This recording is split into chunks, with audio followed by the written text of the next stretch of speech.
ভারতীয় বীর সৈনিকদের শ্রদ্ধা জানিয়ে তৃণমূল কংগ্রেসের তিরঙ্গা যাত্রা চন্দ্রকোনায়।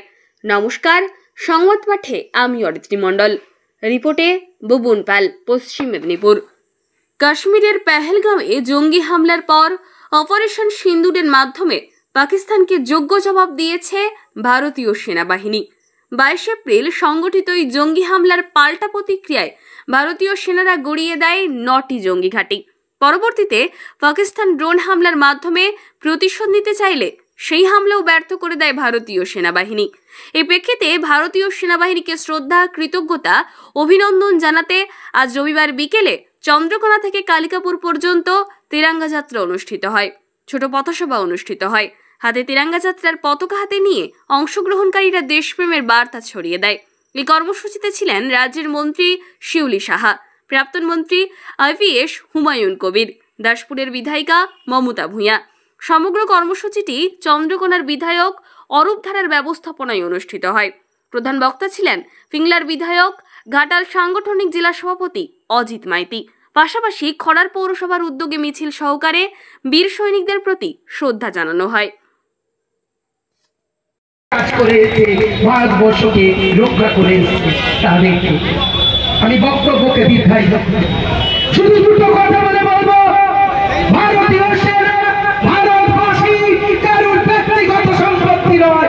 এমন কোন রাজনৈতিক দল যারা মনে করছে যে ভারতীয় সেনা যেন তাদের পৈতৃক সম্পত্তি, এ জয় যেন তাদের না, মুখের সাথে বাস করছে ভারতবাসীরা তাদেরকেই শ্রদ্ধা করে, যারা ডিফেন্সে কাজ করেন, যারা ভারতবর্ষকে রক্ষা করছেন।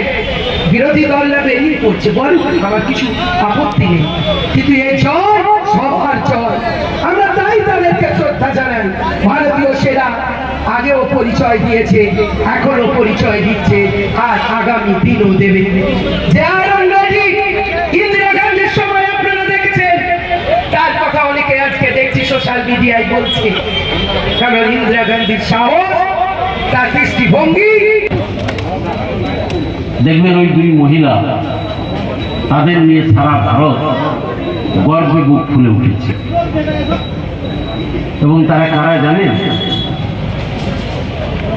এই যে বলা হচ্ছিল যে পেহেলগামে শুধু হিন্দু মরেছে, অদ্ভুত। যেমন দুর্ভাগা দেশ, যাদের করেছে অপমান, অপমানে হতে হবে তাহাদের সবার সমান। একটা মিডিয়াও বলল না, একটা ভারত সরকারের মন্ত্রীও বললেন না যে না ওরা হিন্দুও নয়, মুসলমানও নয়, ওরা ভারতের সন্তান, একজনও বলল না। তাই সোফিয়া কুরেশি আর ভূমিকা সিং প্রমাণ করে দিলেন আমাদের চোখে আঙুল দিয়ে যে দেখো, আমরা ভারতীয় সেনাবাহিনীর সদস্য, আমরা হিন্দুও নেই, আমরা মুসলমানও নেই। ভারত যখন আক্রান্ত হতে উদ্যত হয়, ভারতে যখন বহিঃশক্তি আমাদের শান্তি বিনষ্ট করতে চায়, আমরা তাদের আঘাত করতে জানি। আমাদের কাছে ধর্ম, জাত এটা প্রাধান্য পায় না।